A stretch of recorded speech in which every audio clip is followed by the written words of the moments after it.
Tiga pasang capres dan cawapres sepakat menyelamatkan industri sawit Indonesia, salah satunya dengan menyejahterakan petani sawit.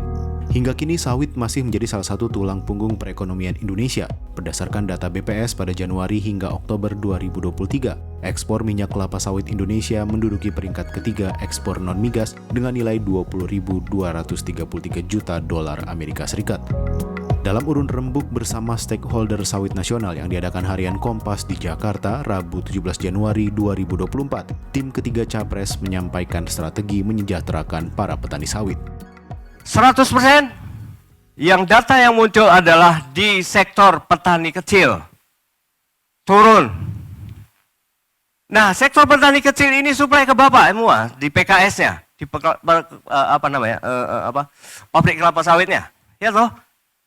Artinya kemudian produktivitas secara nasional turun. Tapi industri perkebunan besar relatif stagnan disebutnya itu. Tidak turun-turun banget. Tapi yang petani sawit kecil itu turun, Pak. Kenapa? Mereka tidak berhasil di replanting.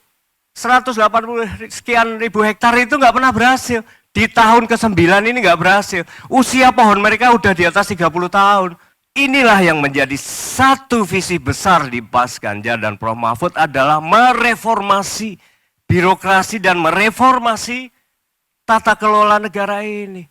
Dengan cara itu problem-problem dasar yang dialami oleh teman-teman di industri sawit yang saat ini kita bangga-banggakan itu bisa sustain, Pak, bisa terjaga. Dukungan kepada petani untuk masuk ke sisi hilirnya, yaitu PKS dan refinery. Tadi kalau kita, Pak, petani nggak bisa, Pak, ya koperasi dong. Ya kan, berkumpul, berhimpun gitu loh, Pak. Setoran masing-masing gitu loh, Pak. Terus kita bantu nanti Pak dengan caranya. Jadi petani tidak cuma jual buah sawit saja. Mempercepat program sertifikasi berkelanjutan bagi perkebunan sawit rakyat, memperbaiki tata niaga kelapa sawit rakyat sehingga harga yang diterima petani lebih baik dan lebih tinggi. Sebaliknya, masalah birokrasi penggunaan lahan untuk perkebunan kelapa sawit pun juga masih menjadi permasalahan yang tak kunjung terurai. Pasangan Ganjar Mahfud dan Prabowo Gibran menawarkan solusi, salah satunya melalui pembentukan badan otorita yang bisa mengatur sawit.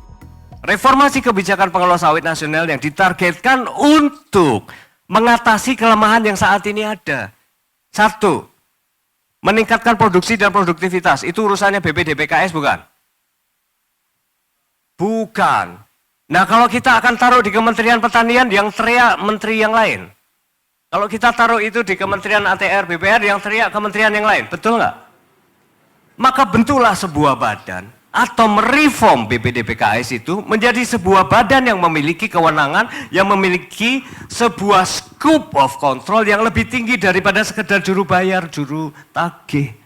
Ya, jadi kita mendukung pendirian Badan Sawit Indonesia, di mana ini menjadi quote-unquote hopefully memiliki otorita. Sehingga bisa menjembatani, Pak, sebagaimana ada otoritas jasa keuangan, ada otoritas macam-macam yang bisa menjadi otoritas sawit gitu loh, Pak. Yang bisa membantu menjembatani kepada 33 sampai dengan 37 lembaga ataupun kementerian, sehingga bisnis yang sudah menjadi backbone ini akan semakin hebat, Pak, dan semakin berkembang. Sedangkan kubu Anies Muhaimin lebih menyoroti masalah hilirisasi sawit yang masih diperlukan. Bahwa kita menilai hilirisasi sawit ini jauh lebih strategis dan jauh lebih proven menciptakan pertumbuhan ekonomi dibandingkan hilirisasi nikel yang digadang-gadang kemarin. Ya, kami mengkritik hilirisasi nikel sebagai upaya eksploitasi dan menguntungkan berbagai negara, terutama bukan bangsa kita tapi negara lain. Padahal kalau kita bicara hilirisasi, sebetulnya disinilah hilirisasi sawit yang dibutuhkan secara mendesak.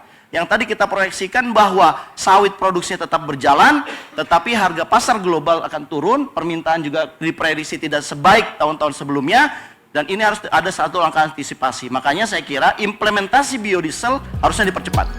Kendati memiliki strategi yang berbeda-beda, namun ketiga paslon sepakat menjadikan komoditas sawit sebagai salah satu indikator pertumbuhan ekonomi yang baru.